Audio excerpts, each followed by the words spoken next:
What you're about to hear will make you reconsider every late-night trip across America's mountain highways. These are authentic horror stories that happen to professional truck drivers, men and women with millions of logged miles navigating the Appalachian corridor. Each account has been researched, verified, and documented in detail. Declassified Horror is the only channel that delivers true accounts that have been cross-referenced with official records. These 9 verified cases come directly from drivers with spotless reputations, individuals who have never filed a false report, never faced a safety citation, and collectively hold decades of experience running the most treacherous mountain routes in America. Every account has been backed by police files, Department of Transportation incident logs, and CB radio recordings. Some drivers still avoid particular mountain passes to this day. Several trucking companies have even issued internal bans on certain highway sections after repeated reports of strange occurrences. What you are about to hear goes beyond rational explanation. Before we dive in, hit that subscribe button and tap the notification bell if you want chilling true stories brought to you every week. If you're a professional driver who has faced something unexplainable on mountain highways, leave it in the comments below. Every single report gets investigated. Now let's move into our first case. This first story comes from Vincent Diesel McKenzie, a veteran of long-haul trucking with 28 years behind the wheel and over 3.2 million miles officially logged across North American highways. Vincent is well known in the industry for his sharp mechanical knowledge and flawless safety record. He had never submitted an incident report that couldn't be attributed to normal mechanical or environmental causes. He drove a 2019 Peterbilt 579 powered by a Cummins X15 engine, which he personally maintained according to factory specifications, logging over 400,000 miles without a single failure. On the night of October 15, 2023, at precisely 2:47 a.m., Vincent was hauling a load of automotive components from Detroit to Charlotte when he encountered something that would challenge everything he believed about engines, mortality, and the laws of physics themselves. Vincent was driving southbound on Interstate 79 through the coal country of West Virginia, a route he had traveled thousands of times during nearly 3 decades of trucking. The skies were clear, the roads dry, and the temperature sat steady at 42 degrees Fahrenheit, ideal conditions for maintaining speed across the Appalachian mountain passes. His logbook verified that he was operating fully within federal hours of service rules. With more than 6 hours left on his 14-hour duty cycle, the bill of lading recorded a 43,000-pound shipment of transmission parts and engine blocks, giving him a gross vehicle weight just under 78,000 pounds, comfortably within legal limits. Vincent's CB radio was set to channel 19, where he monitored chatter from fellow truckers about road hazards and bear reports. When he first noticed what he later described to the West Virginia State Police as an engine noise that shouldn't exist, near mile marker 67, roughly 15 miles north of the Beckley exit, Vincent became aware of a sound like a second diesel engine running in flawless synchronization with his Cummins X15. The strange roar seemed to originate from directly beneath his cab, as though another motor was occupying the same engine bay. Vincent immediately glanced at his instrument panel, oil pressure steady at 45 psi, coolant temperature holding at 180, turbo boost levels normal, every reading displayed in the green. He picked up his CB mic and asked if any other trucks were running close enough for him to be picking up their engine noise. 3 separate drivers answered, each confirming their positions on the highway, but none were anywhere within a mile of him. According to the distances they reported, Vincent's mysterious phantom engine continued to drone on, RPM for RPM, exactly mirroring his own powertrain. Determined to test it, Vincent decided to run what he later called a rolling diagnostic, keeping his rig at highway speed. He gradually eased off the throttle, watching carefully as his tachometer needle dropped from 1650 RPM to 1200 RPM, yet The unnatural twin-engine sound remained perfectly matched. The Phantom engine's sound descended in flawless synchronization, maintaining identical rhythm and frequency patterns. When he pressed back to cruising speed, both his real engine and the inexplicable duplicate climbed together with mathematical exactness. He shifted through multiple gears on his 18-speed Eaton Fuller transmission, and to his horror, the mysterious engine mirrored every shift point with unerring accuracy. The most unnerving detail was the tangible sensation of extra power being produced.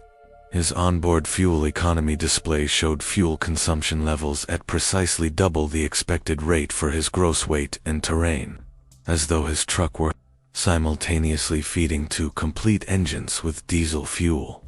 By the time he reached mile marker 72, Vincent was experiencing what he later called mechanical terror beyond rational comprehension. Both engines were plainly audible, the familiar tone of his Cummins X15 and a duplicate power plant occupying the same physical space. The Phantom was not an echo or reflected acoustics. It generated its own mechanical vibrations, pulsing through the floorboards, the steering wheel, and the gear lever. Most disturbing of all, when he coasted downhill with his real engine idling low, the Phantom continued, revving at elevated RPMs, operating as if burdened by completely different load demands. On a steep downgrade near mile marker 75, he activated his jake brake, while his real engine's compression brake rumbled with its characteristic growl. The Phantom maintained full throttle, producing a mechanical contradiction that violated every principle of physics he had trusted across 3 decades of driving. At exactly 3:23 a.m., Vincent pulled into the Tamarack Service Plaza, convinced he faced a catastrophic mechanical failure. Conducting a full standard pre-trip inspection, he scoured the engine bay with a high-powered LED flashlight. Everything in the Cummins X15 appeared flawless. Oil levels correct, no leaks, belts and hoses intact, air intake clean and unobstructed. He restarted the truck and raised the hood, observing directly. His true engine idled smoothly, but the Phantom's presence remained unmistakable. Standing before the open hood, Vincent clearly distinguished the two tones: his own Cummins, running steady and consistent, and the Phantom, somehow co-located, yet operating under utterly different mechanical conditions. He contacted his fleet dispatcher through the Qualcomm satellite system, reporting a potential critical failure requiring urgent roadside service. Within 45 minutes, certified Cummins technician Robert Hayes arrived from a 24-hour repair facility in Beckley, using advanced computer diagnostics. Robert performed a comprehensive scan checking fault codes, ECM data streams, and live performance parameters. Every metric fell within manufacturer's specifications. He tested across full RPM ranges, watching exhaust gas temperatures, fuel timing, and turbometrics, all perfectly normal. Yet Robert later told West Virginia State Police investigators that he too distinctly heard the sound of a second diesel engine. Despite his professional-grade diagnostics confirming only one functional power plant, his recommendation, Vincent, should continue the route, as the phenomenon showed no measurable effect on actual mechanics or safety. Reluctantly, Vincent agreed and pulled out at 4:41 a.m., resuming his southbound leg on Interstate 79. Instantly, the Phantom returned, synchronizing flawlessly with every gear shift and throttle movement. Soon after, his CB radio began intercepting strange chatter snippets of conversations spoken in his own voice, mentioning routes and freight he had never hauled, dispatchers he had never worked with, and companies he had never been employed by. Several times, he overheard his voice providing detailed instructions to other truckers about conditions on roads he had never traveled. At mile marker 89, roughly 40 miles south of the first encounter, he suffered what state investigators later categorized as an impossible failure, followed by impossible restoration. His real Cummins X15 suddenly locked solid, oil pressure collapsing to 0.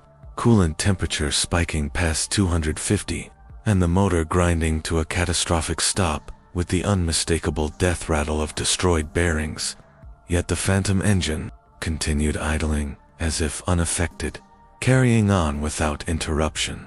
Vincent coasted to the shoulder with residual momentum and braking pressure, listening to an engine that should not exist powering a truck with no working motor. Desperation drove him to attempt a restart, even knowing the Cummins was mechanically ruined. Inexplicably, when he turned the key, the engine sprang to life, running flawlessly. Oil pressure, normal. Coolant, temperature, stabilizing. No abnormal noises. No vibration. The ECM stored no codes, no evidence of failure. His electronic log recorded no shutdown or idle period.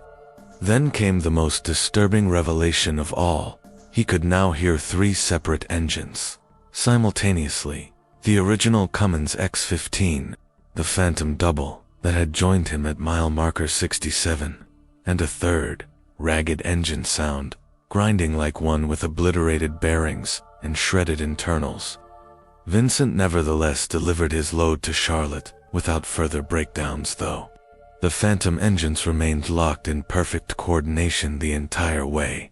At precisely 11:15 a.m. on October 15th, when he shut down his real Cummins at the receiver's dock, every phantom noise ceased instantly. His mandatory post-trip inspection uncovered no mechanical issues whatsoever. Fuel receipts revealed diesel usage nearly twice expected for the haul, entirely consistent with operating multiple engines in parallel for more than 8 hours straight. Vincent immediately filed reports with his company's safety office, the Department of Transportation, and West Virginia State Police. Official records later confirmed 3 additional professional drivers reported near-identical phantom engine phenomena along Interstate 79 in the same West Virginia mountain stretch during October 2023. Each operated different truck makes, different models, and different engine manufacturers, yet all experienced the same impossible encounter. None of the phantom engine occurrences were traceable by any electronic diagnostic system, yet every driver who reported them experienced the same abnormal fuel consumption patterns and mechanical contradictions that could not be accounted for by accepted scientific principles. Vincent McKenzie remains an active professional driver, but he firmly refuses to operate along Interstate 79 through West Virginia once night falls. His comprehensive report of the incident is permanently stored with the West Virginia Department of Transportation, officially documented as an unexplained mechanical anomaly. It was directly observed by a licensed technician and supported by verified fuel usage records and electronic logbook entries, data that remain beyond the reach of conventional mechanical interpretation or scientific reasoning. Now we turn to the second account. This report involves Amanda Torres, an independent female operator with 12 years of experience transporting specialized freight throughout the eastern United States. Respected across the trucking community for her professionalism and strict adherence to DOT compliance, Amanda drove a 2020 Kenworth W900 powered by a Cat C15 engine, maintaining a flawless safety record without a single infraction on her PSP history. Her niche was oversized equipment hauling, and she had never once failed to complete a scheduled delivery in over a decade of solo operation. On the night of September 3, 2023, at precisely 11:58 p.m., Amanda was transporting an oversized permitted load through the Kentucky mountains when she experienced an event at a remote way station that would leave her questioning everything she believed about highway operations and government oversight. That evening, she was hauling a 16-foot wide industrial generator originating from Louisville, bound for a power plant project in eastern Tennessee, following U.S. Route 119 through the core of Kentucky's coal region. Her oversized permit required nighttime-only travel and designated way station checks for inspections and dimensional verification. The weather was calm and clear, registering at 38 ideal conditions for navigating such massive cargo through narrow and winding mountain corridors. All her paperwork was current and visibly displayed. Her escort vehicles were positioned according to regulations, and her gross weight of 142,000 pounds had been certified with axle distributions within legal margins. Amanda's CB radio was tuned to channel 19 as she approached the Hazard County Way Station at mile marker 23, a facility she had frequented many times before for permit compliance. The station looked entirely ordinary, just as she recalled from prior visits. A low concrete structure with broad glass windows, oversized certified scales, and ample parking for lengthy inspection processes. The illuminated electronic board displayed in bright LED letters, "Open. All trucks must enter," readable from well over a mile away. Activating her hazard flashers, Amanda executed the required approach sequence, alerting her escort drivers to maintain their positions as she rolled onto the scale platform. Curiously, for a near-midnight weekday, the station appeared unusually active, with multiple enforcement officers visible inside the building and several marked DOT vehicles stationed in the lot. A uniformed officer soon exited the structure and walked toward her truck, clipboard and tablet in hand. The man, who appeared in his mid-50s, wore a neatly pressed Kentucky DOT uniform, complete with insignia and identification credentials. Introducing himself as Inspector Charles Morrison, badge number 4471, he began the standard oversized load verification process, requesting her CDL, medical certificate, logbook, and transport permits. Amanda supplied all documents as requested, noting that Morrison reviewed them with the efficiency characteristic of seasoned DOT inspectors. But the inspection abruptly veered into unsettling territory. Rather than sticking to standard verification, Morrison began posing questions with deeply personal undertones. He asked about Amanda's daughter, Maria, specifically congratulating her on her recent graduation from Eastern Kentucky University with a degree in mechanical engineering. Initially, Amanda assumed this was small talk, intended to ease the formal inspection process. Yet his inquiries soon grew increasingly invasive. He referenced Amanda's mother, Carmen, pointing out her recent diagnosis of type 2 diabetes and struggles affording prescriptions. He then mentioned her brother Miguel, referring to his ongoing divorce and unresolved child custody battle. Amanda's unease deepened as Morrison proceeded with a disturbing level of insight into her private affairs. He cited her daughter's exact student loan balance of $47,832, her mother's detailed medication regimen involving both metformin and insulin, and her brother's family court date scheduled for September 15th in Jefferson County. Most jarring of all was his precise knowledge of Amanda's financial status. Her truck loan balance of $78,450, outstanding permit obligations to the Kentucky Transportation Cabinet, and even her tentative plan to acquire a second truck within 6 months. Morrison then recited her professional driving history with uncanny precision, referencing past loads, routes, and clients in extraordinary detail. He accurately described a steel delivery to a Gary, Indiana mill 18 months prior, citing the exact weight and measurements of the beams. He recalled her 2021 breakdown near Memphis, identifying the bearing failure in her trailer tandems, and even the specific roadside repair service she had used. He further referenced a minor logbook violation in Virginia from 3 years ago, quoting the regulation and fine amount information not publicly accessible. The most disturbing element came when Morrison began discussing incidents that had yet to occur, but which would unfold during her current trip. He warned her about a construction closure on Route 27 in Tennessee, advising her on alternate routes not specified on her permit. He told her to check her right rear trailer tires at her next stop, predicting she would find a nail that could result in a dangerous blowout. He even mentioned that her consignee would request a generator placement adjustment, not documented in her orders, but vital for the project's timeline. Stunned, Amanda pressed him for an explanation of how he could possibly hold such comprehensive and impossible knowledge of both her personal life and her professional career. He explained that the Kentucky Department of Transportation maintained extensive databases on every commercial driver operating within the state, including personal, financial records, family details, and full shipping histories. According to him, modern enforcement technology allowed DOT officials to access live data on truckers' lives to ensure compliance and safety oversight. Yet Amanda, an owner-operator for more than a decade, knew such a database would not legally exist and would directly violate federal privacy protections. Inspector Morrison finished his inspection routine and handed Amanda's paperwork back, marking all permits approved for continued travel across Kentucky.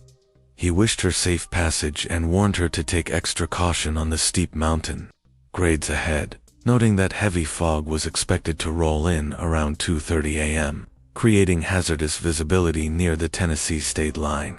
As Amanda prepared to leave the way station, she asked Inspector Morrison for his business card so she could reference the inspection later, if needed.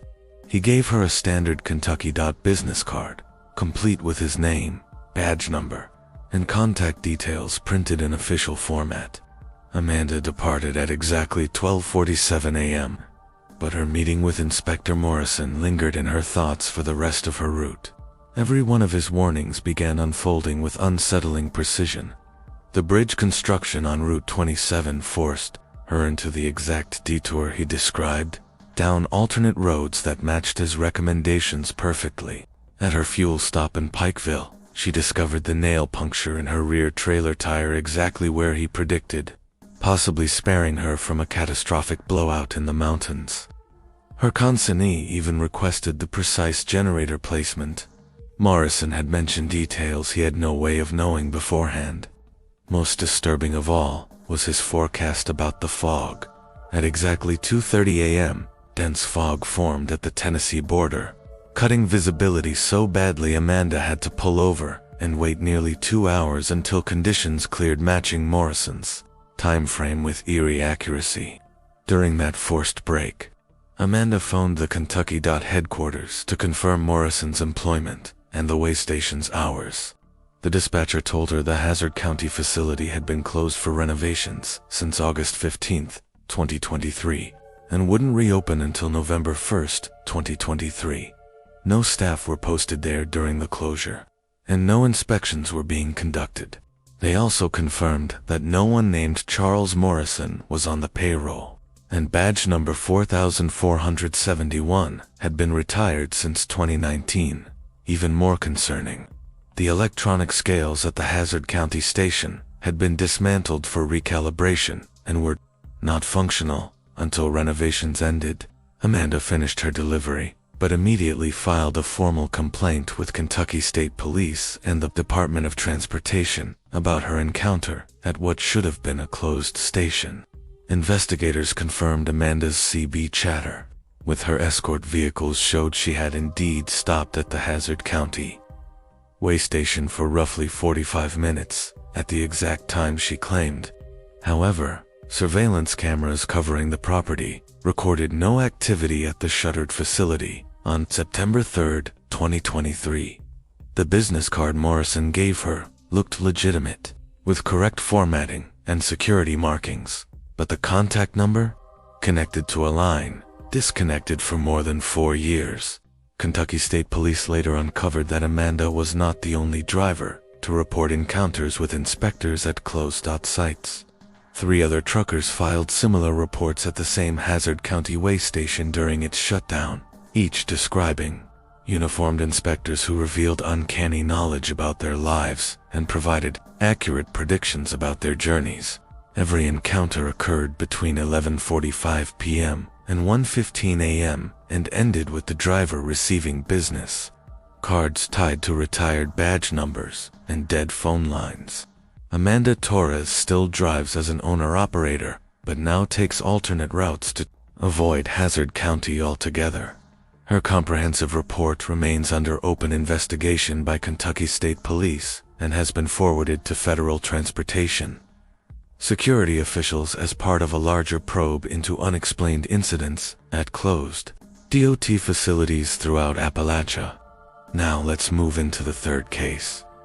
This story centers on Marcus Big Bear Jackson, a long-haul veteran with 22 years on the road and more than 2.88 million verified miles hauling specialized freight across the continental U.S., widely respected for his reliability and strict adherence to cargo security procedures.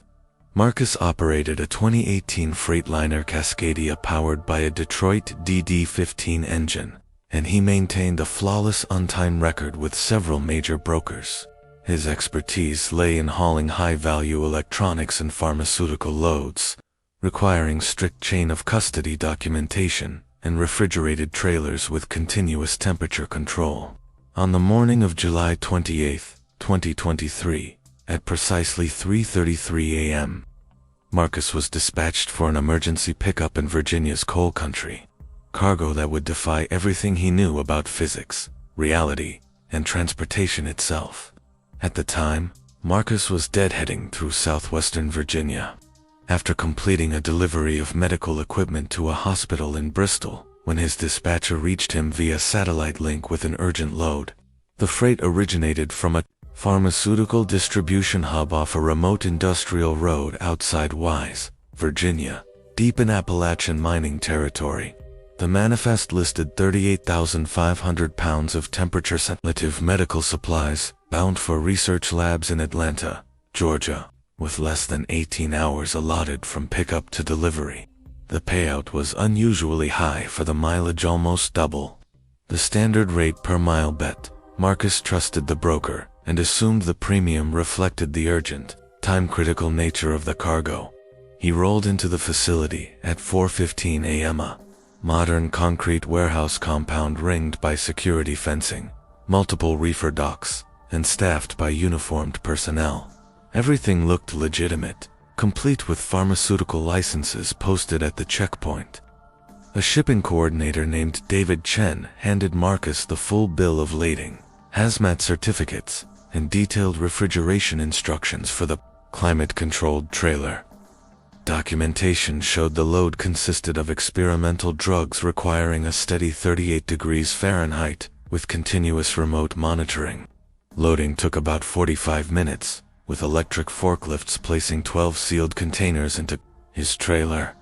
Each was fitted with tamper-evident seals, pharmaceutical tracking codes, FDA authorization stamps, and multilingual handling instructions.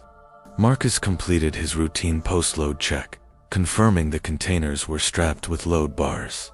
The reefer was holding steady at temperature, and every document was properly executed. His certified scale ticket read 78,200 pounds gross vehicle weight, *, operating well within the legal limits for both tractor and trailer. Marcus departed the pharmaceutical facility at 5:23 a.m., beginning his southbound run from Virginia to Georgia, following Interstate 23 through the twisting elevations of the Appalachian Mountains. His refrigerated trailer maintained a steady interior temperature of 38, exactly as required. Fuel reserves were more than adequate for the 420-mile haul, and his electronic logging device showed sufficient hours of service to legally complete the trip without issue. Yet, only about 30 miles from his point of origin, Marcus began noticing peculiarities with his freight that contradicted every expectation. Built over 2 decades of handling pharmaceutical cargo under specialized transport protocols, the first anomaly concerned the handling dynamics and weight distribution. Although his onboard trailer scales indicated a gross freight weight of 38,500 pounds, his rig behaved as though the trailer were entirely empty. On uphill grades, where he normally would have been forced into downshifts and heavy acceleration loads, his Detroit engine pulled effortlessly at cruising speeds, with no increase in turbo boost or exhaust gas temperatures. Descending mountain passes, the trailer brakes were not engaging in the resistance pattern consistent with nearly 40,000 pounds of load, and his truck coasted as if no freight mass were present at all. The second disquieting anomaly came from noises within the sealed trailer. Marcus reported hearing irregular movement patterns wholly inconsistent with securely packed medical containers, rather than the occasional shuffle of restrained pallets. He detected rhythmic tapping, scraping along the walls, and even faint muffled vocalization sounds that could not possibly originate from pharmaceutical supplies. These disturbances were most pronounced when highway vibrations increased over rough pavement, or when his vehicle leaned into tight Appalachian curves. Initially, he considered the possibility of improper loading procedures, but the noises soon escalated, forming repeatable patterns that suggested intentional signals rather than random cargo shifts.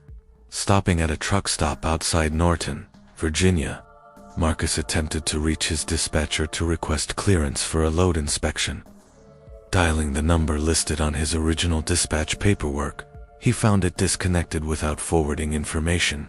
Attempts to call the distribution facility, directly using the numbers on his bill of lading, produced recordings that the lines were no longer in service.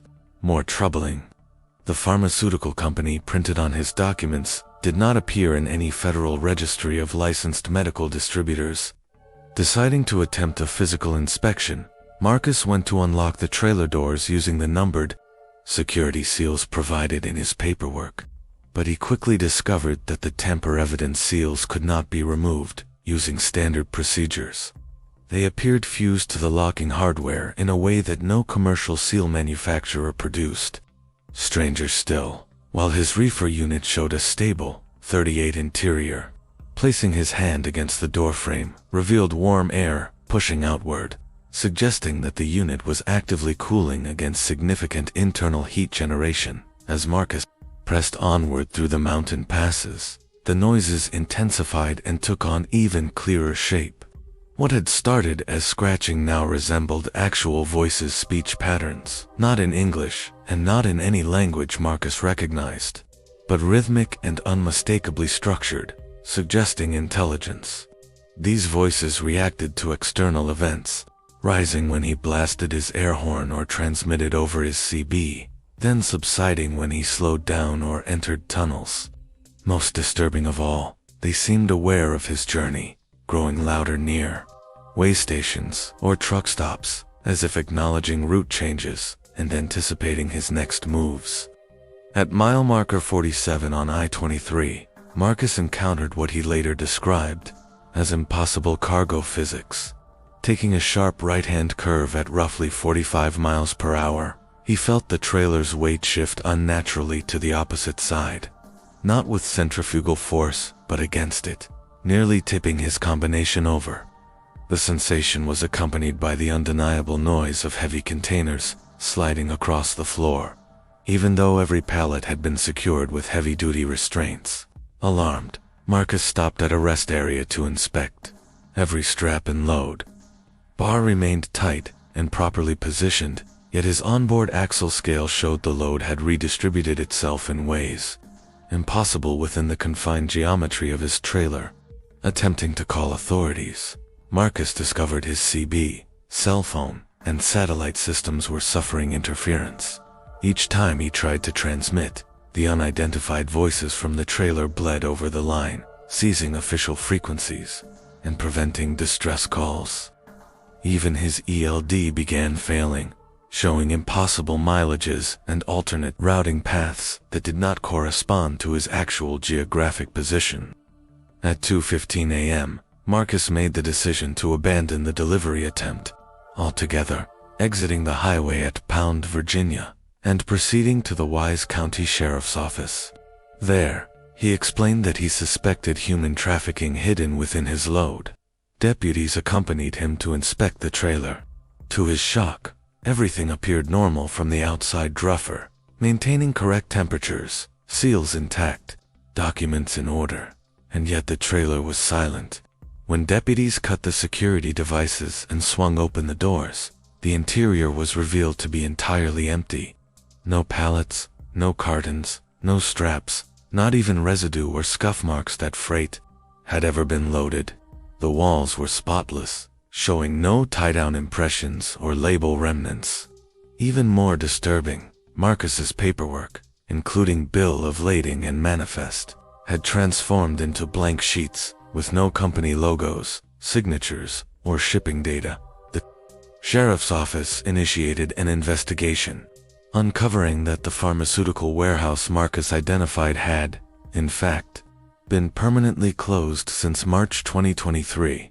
The property owners confirmed no freight operations had taken place therein.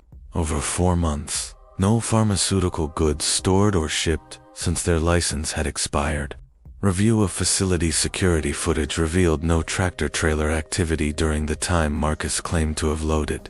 His incident report was escalated to the Virginia State Police and federal transportation regulators under suspicion of fraudulent freight operations within the Appalachian corridor. Subsequent analysis of his electronic logs verified that Marcus's truck traveled the exact routes he described. But wait, sensor data revealed no record of any loading or unloading events. Today, Marcus continues in professional trucking, though he now insists on direct visual confirmation of freight and face-to-face contact with verified shippers before accepting any Virginia mountain assignments. Our fourth report comes from Danny Rodriguez, a seasoned team driver with 9 years of experience transporting urgent freight across the eastern United States. Recognized for his technical skills in CB radio operation and his capability to handle complex Appalachian mountain routes using trucker network coordination, Danny operated a 2021 Volvo VNL powered by a D13 engine. He drove as part of a husband and wife team with his partner Lisa. Together they specialized in high-priority automotive parts shipments that required flawless timing and continuous communication with dispatch offices and fellow drivers. On the early morning of November 7, 2023, at precisely 1:22 a.m., Danny was piloting his rig through the Interstate 77 tunnel system straddling the Virginia border when his CB began receiving transmissions that defied his entire understanding of radio technology, geography, and the mountain highways he had mastered for nearly a decade. At the time, he and Lisa were carrying a load of transmission assemblies from Ford's Dearborn, Michigan plant bound for distribution centers across the southeastern states.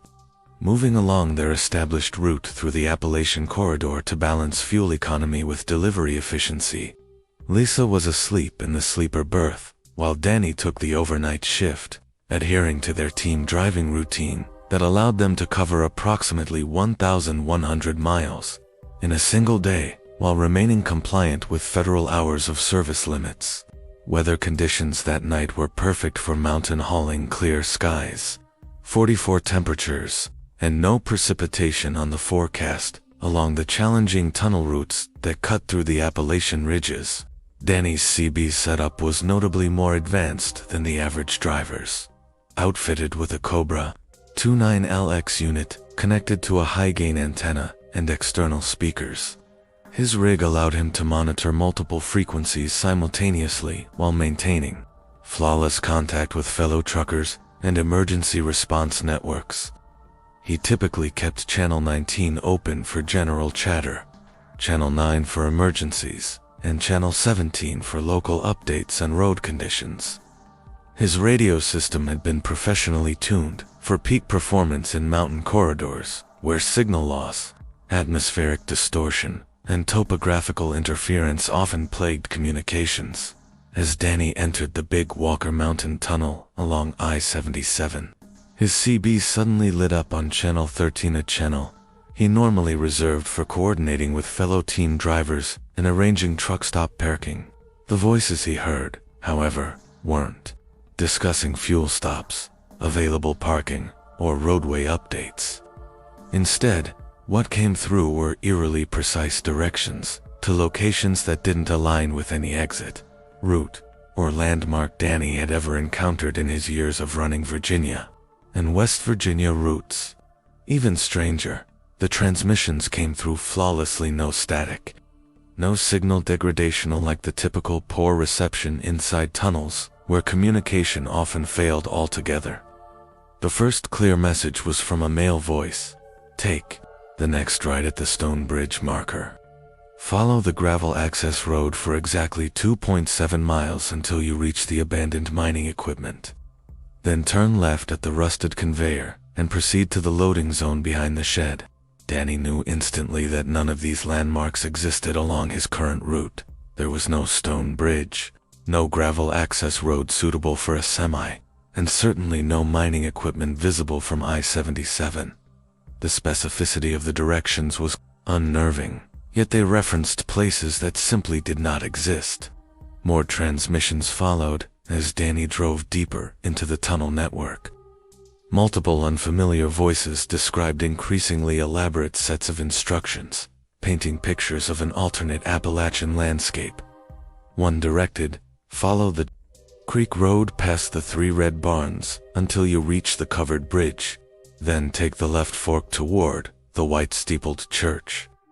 Another detailed a location near a company store and railroad water tower just past the hollow. The descriptions evoked historic Appalachian communities, yet none corresponded to any present-day trucking infrastructure or viable routes. Danny attempted to respond by pressing his mic and asking for clarification. Immediately, all channel activity ceased. Dead silence filled the airwaves for several minutes before the transmissions resumed in the most disturbing form yet. This time, Danny heard his own voice broadcast across Channel 13. It used his vocabulary, his tone, his cadence, yet it was giving directions to places he had never visited and couldn't possibly know. The phantom voice of Danny instructed others on how to reach the fuel depot past the 3 silos where the ridge road divides, and the truck wash near the brick buildings below the mountain grade. Even worse, his voice began sharing private, intimate details about other drivers' lives. Information Danny himself had no way of knowing. It warned one trucker about his wife's impending medical emergency, cautioned another about legal troubles involving his seat Dell, and even predicted enforcement checkpoints at specific places and times that wouldn't be announced until the following day. Alarmed, Danny woke Lisa and asked her to listen in while he kept his attention on navigating the treacherous tunnels. Lisa confirmed she too could hear the uncanny transmissions. Soon she was horrified to realize that her own voice was also on the air, engaging in conversations about routes and personal matters she had no connection to. Her voice offered female truckers advice on handling harassment at stops, spoke about refrigeration unit failures she had never experienced, and even gave guidance on way station procedures in states she had never driven. When they emerged from the tunnel into West Virginia, the transmissions became even more direct, urging Danny to take specific exits along his legitimate route. They referenced real mile markers, exit numbers, and highway designations, but the facilities they described didn't exist. One instruction was particularly specific. Take exit 42. Drive 3 miles. Follow Route 16 south for 12 miles. Then turn at the forest road to the communications base, beneath the radio tower.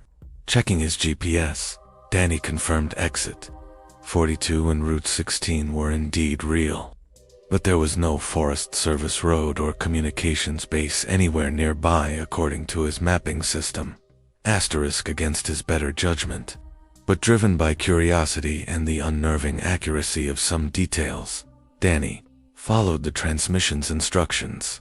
Exit 42 led him down Route 16 into increasingly isolated mountain terrain devoid of truck stops, service facilities, or commercial depots.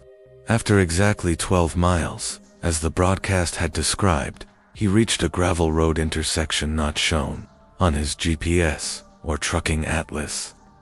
The road looked maintained, bearing heavy tire tracks suggesting other semis had traveled it recently. Against every professional instinct, Danny steered onto the gravel path to investigate. For 4.2 miles, the unmarked road wound through dense forest before opening into a cleared compound. Before him stood a facility equipped with communications towers, multiple structures, and a truck lot clearly built for heavy commercial traffic. Concrete pads, fuel pumps, and electrical hookups confirmed it was designed for tractor-trailers. 6 other rigs were already parked there, each with out-of-state plates. Their drivers appeared dazed, equally puzzled as to how they had arrived. Danny approached them, and to his shock, every one of them reported the exact same story. They had been driving ordinary Appalachian routes when mysterious CB transmissions lured them to the facility. Each had heard their own voices broadcast, giving other truckers instructions, and even disclosing private details of their lives. None could explain the site's purpose, identify any personnel, or determine a way out using normal navigation tools. More disturbing still, the CB radios at the site remained active, continually feeding hyper-detailed transmissions about the drivers' families, finances, and upcoming personal events. Some reported that predictions given by the voices had already come true with unnerving accuracy, mechanical breakdowns, delivery complications, and rerouted trips exactly as foretold. When Danny and Lisa attempted to retrace their path back to Interstate 77, they found their GPS incapable of locating their position, rendering it impossible to generate directions back to the highway. Their CB radio continued receiving transmissions that grew more specific with each passing minute, now instructing them to remain at the compound for processing and documentation procedures that would supposedly be handled by personnel scheduled to arrive at an unspecified time. Other drivers reported nearly identical situations, with their navigation units ceasing to function correctly and their CB radios delivering contradictory instructions, seemingly designed to trap them at the site and prevent departure. After hours of waiting in uncertainty, Danny finally decided to disregard the radio commands and attempt to retrace the path back to Interstate 77 using the same gravel road they had taken into the facility. Yet when they reached the location, the unmarked road no longer existed, ending instead at a jagged rocky embankment with no visible tire tracks or evidence of recent vehicular passage. After considerable searching, Danny and Lisa managed to discover an alternate route that eventually led them back to recognized state highways. But the entire ordeal lasted more than 6 hours according to the electronic logging devices in their truck. Strangely, the vehicle's hour meter reflected only 47 minutes of idle operation during their time stopped at the site. Danny Rodriguez subsequently submitted a comprehensive report to both the West Virginia State Police and the Federal Communications Commission regarding the strange CB radio signals that had lured him into the unmarked location. FCC inquiry records later showed no licensed operators transmitting on the frequencies he monitored, nor were any communications facilities authorized to operate within the coordinates he provided.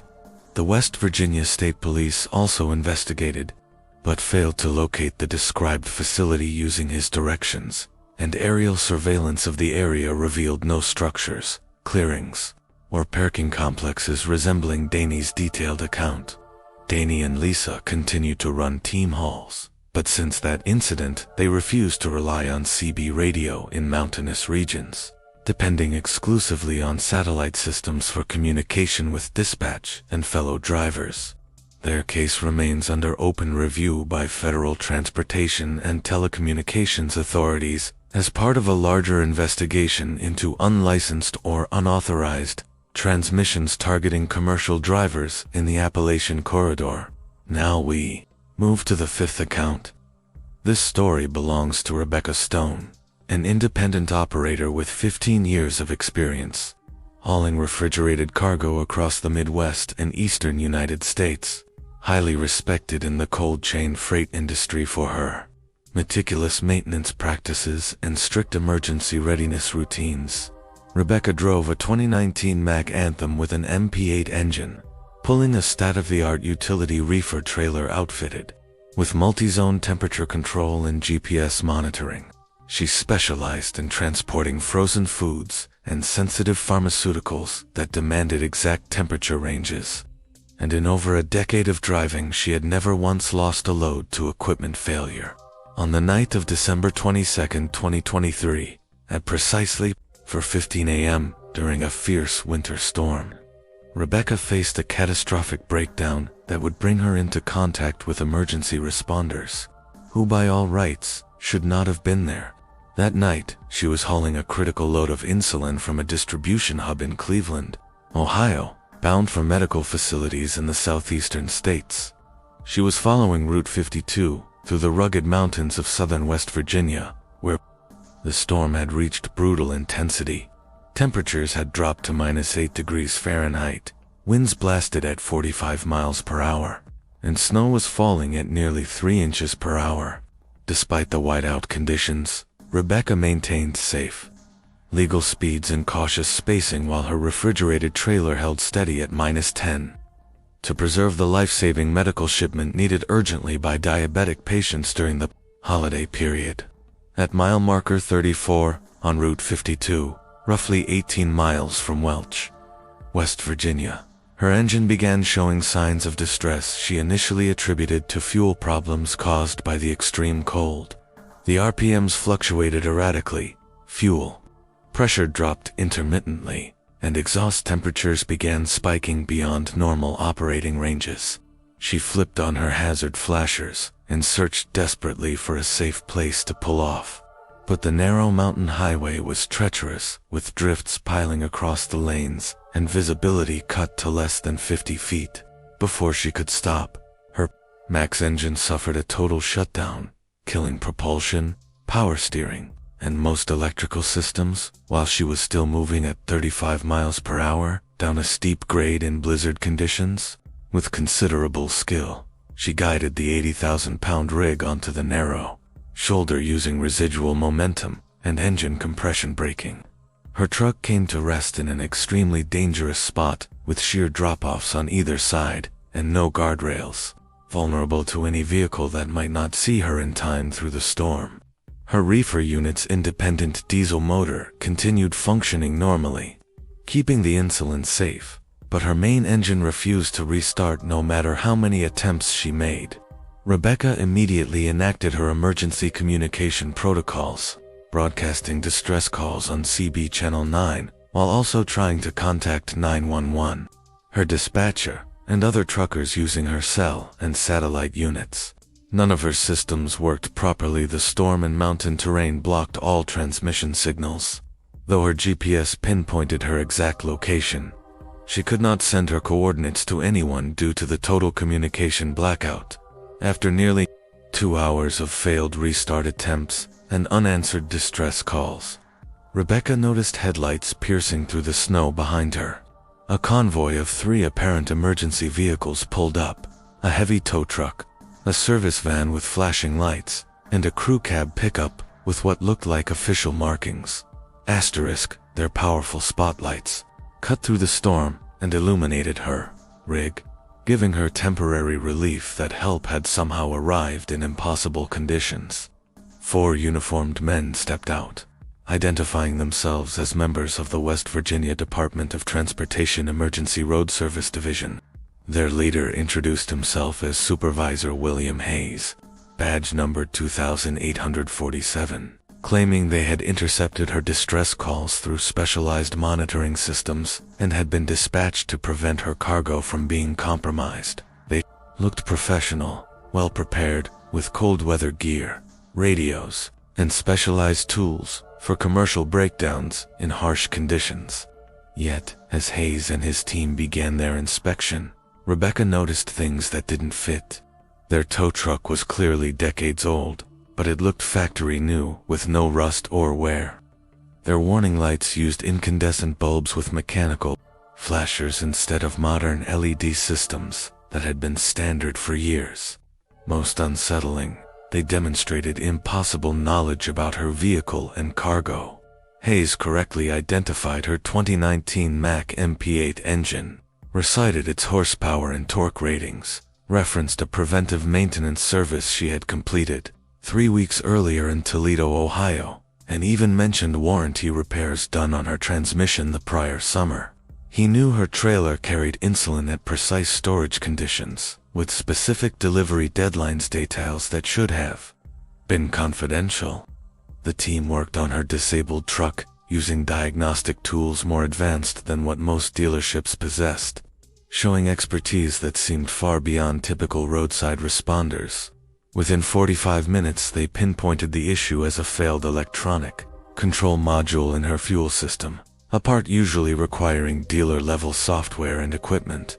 To her astonishment, they produced an exact replacement ECM with proper MAC part numbers and codes. Hayes claimed their division stocked critical parts for emergency cargo hauls, but Rebecca knew ECMs were not standard inventory for roadside units.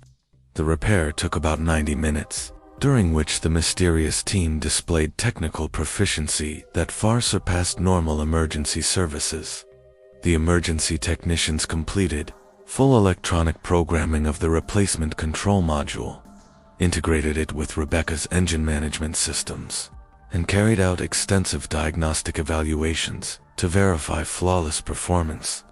Despite the severe blizzard conditions, they worked with efficiency, using portable heating units and industrial-grade lighting equipment that created a stable and workable environment in the freezing darkness.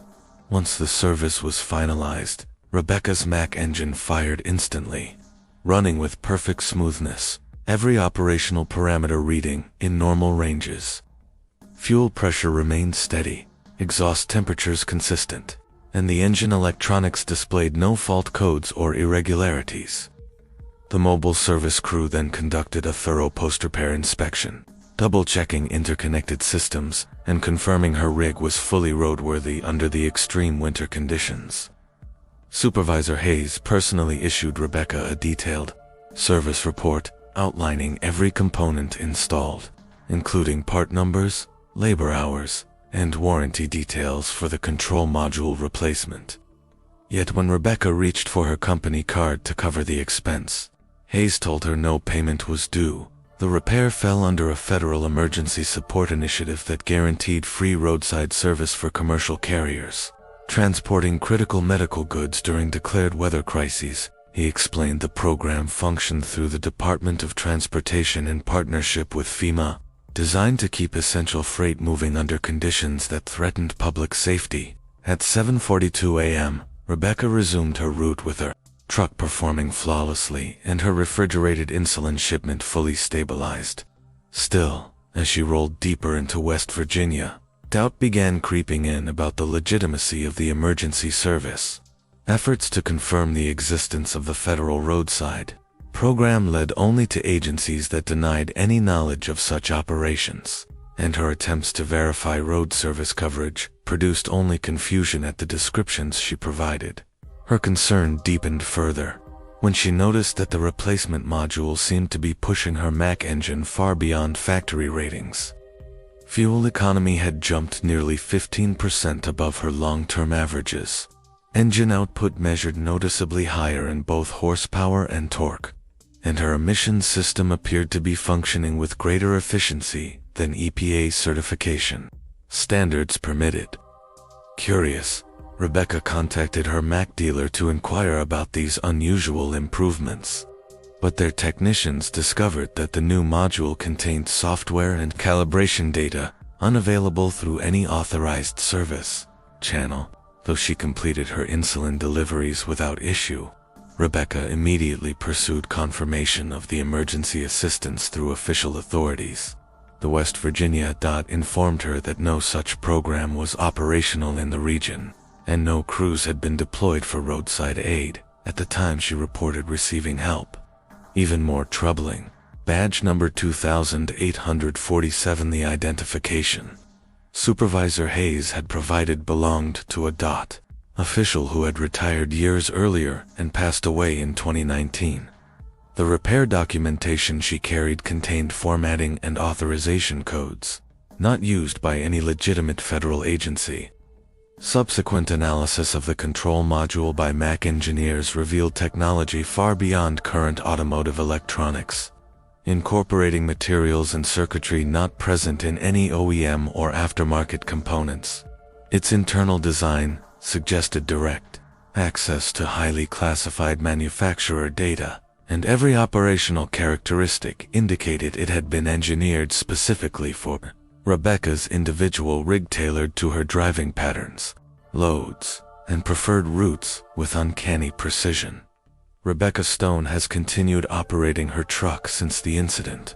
The engine still enhanced beyond normal specification, but she has yet to trace any verifiable record of the emergency program or the personnel who aided her in the blizzard. Her case has been escalated to federal transportation investigators as part of an active inquiry into unauthorized roadside operations throughout the Appalachian corridor. The control module itself remains a mystery, still functioning at superior levels, still resisting all attempts by engineers to duplicate or reverse engineer its advanced architecture. Multiple investigative teams have failed to penetrate its proprietary design, and its presence continues to raise questions about where it came from and who installed it.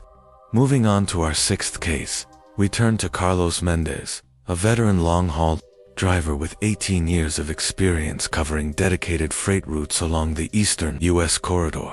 Known within his fleet for unmatched situational awareness and a flawless defensive driving record, Carlos piloted a 2017 Peterbilt 389 powered by a Caterpillar C15 engine, and in nearly 2 decades behind the wheel, had never recorded a single preventable accident. Specializing in heavy machinery and construction freight requiring expert securement practices and precise maneuvering through unforgiving road conditions, Carlos had earned widespread respect in the industry. On August 12, 2023, at precisely 2:10 a.m., he was running Interstate 64 through Kentucky's most dangerous mountain curves when an encounter with another commercial vehicle forced him to question everything he believed about identity, reality, and the governing laws of highway physics. That night, Carlos was hauling 44,800 pounds of structural steel, I-beams from a Pittsburgh fabrication yard to a major build site in Lexington, Kentucky. He followed his standard Appalachian route that balanced distance with efficiency for his 48-foot flatbed trailer. The weather was clear with excellent visibility, nighttime temperatures steady at 52, and road conditions ideal for progress through the serpentine highlands. His load was fully secured with grade 8 chains and binders, meeting all DOT standards, and his truck was running without a single issue. His ELD confirmed sufficient hours to complete the run without violating service regulations. As he maneuvered through a notorious stretch called the Devil's Backbone, a dangerous sequence of S-curves and steep downgrades, he noted headlights rising in his mirrors. A tractor-trailer was following him at a seemingly safe distance, its driver maintaining speed and spacing appropriate for the treacherous mountain passes. At first, Carlos welcomed the courtesy, admiring what he assumed was a fellow professional, respecting proper following practices. But as the miles passed and the turns grew sharper, Carlos began detecting details about the trailing rig that defied ordinary driving behavior. The truck behind him wasn't merely keeping up, it was shadowing him with mathematical exactness. Each deceleration through the winding curves, each climb up steep grades, every return to highway speed was matched precisely, down to the fraction of a second, as though the vehicle in his mirror were tethered to his own by invisible lines of force. The synchronization was so exact that Carlos began to wonder if the truck behind him was somehow utilizing a form of advanced cruise control system or an electronic following technology that he had never encountered in all his years of familiarity with commercial vehicle operations. As the interstate straightened through a long valley stretch near mile marker 91, Carlos was able to study the trailing truck more clearly in his West Coast mirrors, only to be stunned when he realized that the vehicle appeared to be an exact replica of his own Peterbilt 389. The rig displayed the identical paint scheme, the same cab and sleeper box configuration, and even seemed to be hauling a flatbed trailer loaded with the same kind of steel cargo he carried. What disturbed him most was his observation that the license plate of the truck behind appeared to match his own registration number, though the darkness and distance made absolute confirmation impossible. Carlos immediately reached out on CB, Channel 19, reporting his position and asking nearby drivers if anyone else could see the duplicate trucks. Several truckers replied with their mile marker positions, yet none of them reported observing a second Peterbilt in the area, even though their locations should have given them a clear line of sight to both Carlos and the supposed duplicate. One driver in particular stated that he had Carlos's truck plainly in view, but confirmed that no other tractor-trailers were present nearby. Still, Carlos's own mirrors gave him undeniable confirmation that the identical rig remained locked at a steady following distance of about 200 feet, at mile marker 96. Determined to test whether the mysterious truck was truly operated by another driver, or if his mind was playing tricks due to fatigue, Carlos signaled a lane change and began shifting into the passing lane as if preparing to overtake a slower vehicle. Despite the absence of any traffic ahead, the duplicate rig instantly mirrored his maneuver, activating its blinker in perfect unison and sliding into the passing lane with timing that suggested an impossible ability to anticipate his moves before he made them. Returning cautiously to the right lane, Carlos observed that the identical truck moved back at precisely the same moment, continuing to echo his every action with mechanical exactness. He experimented further by varying his speed, making sudden lane changes, and toggling different lights and signals. Each time, the doppelganger truck responded without delay, tracking him with uncanny precision as though tethered to his own movements. The most unsettling revelation came when Carlos was strained to observe the cab of the following vehicle under the glow of his interior lighting. What he thought he saw was a driver who looked strikingly similar to himself, wearing nearly identical clothing, with the same posture and apparent movements at the wheel, though the limited visibility prevented him from confirming whether he was witnessing another man with his likeness or some optical distortion. Near the town of Moorhead, Kentucky, Carlos resolved to end the uncertainty by pulling into a truck stop for fuel and a closer inspection of the phenomenon. Signaling early, he slowed to exit the interstate, keeping a careful eye on the mirror. The phantom rig once again mirrored his intentions, signaling and decelerating in perfect rhythm. Following him down the ramp and into the truck stop grounds, Carlos guided his Peterbilt toward a fuel island, exited his cab, and looked back only to see the identical truck bypass the pumps and vanish behind the main building. Determined, he walked the entire facility, checking every bay, parking section, and fueling station, yet found no sign of the truck that had tailed him for more than 30 miles. Questioning employees and fellow drivers yielded nothing. No one had seen a matching Peterbilt. Even security footage from the truck stop's cameras revealed only Carlos's rig entering the lot, with no other trucks recorded during the same period.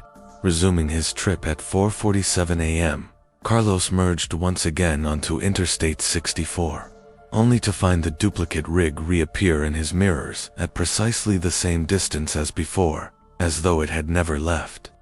The synchronization resumed immediately, the truck behind matching his acceleration, braking, and lane positioning with mathematical perfection.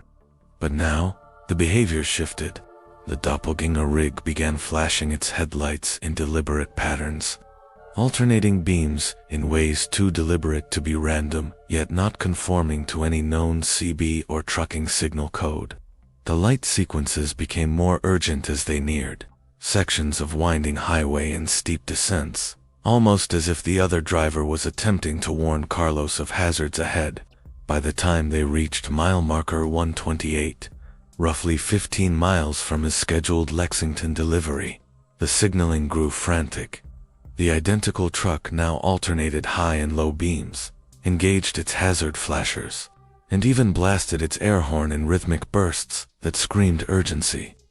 Slowing down, Carlos tried to make sense of the warning, glancing toward his mirror to see the driver making exaggerated gestures, pointing forward and waving as if insisting Carlos reduce speed or pull over. Trusting the eerie warning despite his confusion, Carlos decelerated substantially and scanned the road ahead. Cresting a rise near mile marker 131, He immediately understood. A massive fallen tree stretched across both lanes, a lethal obstacle for any vehicle moving at highway speeds in the pre-dawn dark. Thanks to his precaution, Carlos halted his fully loaded 80,000-pound rig, roughly 150 feet from the obstruction, avoiding a catastrophic impact. Yet when he looked back to acknowledge the following truck that had seemingly saved his life, the highway behind him was empty. The identical rig had vanished without a trace. Exiting his cab, Carlos searched on foot along the shoulder, but no sign of the vehicle could be found. When Kentucky State Police units arrived to manage the hazard, they confirmed that his was the only tractor-trailer present in the area. Even traffic cameras from the Kentucky Transportation Cabinet showed only Carlos's truck approaching and stopping, with no record of another vehicle accompanying him. Investigators determined that the fallen tree had blocked the highway for less than 8 minutes before his arrival, meaning the timing of the warning was impossibly exact. Data from Carlos's GPS tracker and electronic logbook corroborated his movements and stops, but showed no record of interaction with another truck. Fleet system logs of his CB chatter confirmed his attempts to raise other drivers, but also captured that none could see the truck he described. Carlos completed his delivery, then filed an extensive report with Kentucky State Police and his Carrier Safety Division. His account was escalated to federal transportation investigators as part of a broader inquiry into unexplained events impacting commercial drivers in Appalachia. Though he continues working professionally, Carlos admits that on occasion he still glimpses the identical Peterbilt in his mirrors during late night. Kentucky runs always following at the same unchanging distance, and always vanishing before he can confront the mysterious driver who may have saved his life.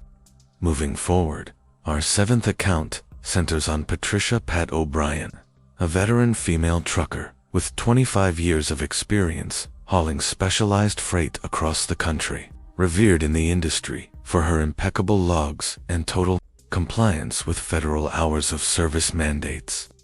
Patricia drove a 2016 Kenworth T680 powered by a Packard MX-13 engine, never once questioned during DOT inspections throughout her career. Her expertise was in transporting oversized industrial freight requiring meticulous routing and coordination with state permit authorities. On May 17, 2023, at approximately 12:45 a.m., while hauling through the remote corridors of eastern Kentucky on U.S. Route 23, Patricia discovered a handwritten entry in her otherwise digital logbook, an anomaly that would force her to reconsider her understanding of time, records, and the hidden forces of the Appalachian wilderness. That night, she was hauling a massive generator from Louisville to a Virginia power plant construction site. Navigating a carefully plotted state-approved route, her cargo measured 14 feet wide, 16 feet tall, and weighed 127,000 pounds, requiring escorts, permits, and strictly regulated nighttime travel through the treacherous mountain passes. These accounts stand as chilling reminders that not all dangers on America's highways can be explained by weather conditions, human error, or mechanical failure. Professional drivers with decades of flawless records have encountered phenomena that defy logic, documentation, and conventional understanding. Electronic logs, GPS data, and official reports confirm their presence on the road. Yet the mysterious forces they describe leave behind no trace in physical evidence, no counterpart in transportation databases, and no explanation that aligns with modern science. What remains are the testimonies of seasoned drivers who have nothing to gain from fabrication and everything to lose by tarnishing reputations built over years of safe and dependable service. Each report adds to a growing body of unexplained cases that haunt the Appalachian corridor and beyond, where mountains, valleys, and forgotten highways conceal secrets too deep for technology to uncover. Whether these events are illusions, distortions in perception, or encounters with forces outside human comprehension, one truth remains certain. Those who live their lives behind the wheel have witnessed things that the rest of us may never fully believe, but can never entirely dismiss. And with every new account, the shadow over America's highways grows darker, leaving us to wonder how many more unexplained stories remain hidden in the long miles of open road.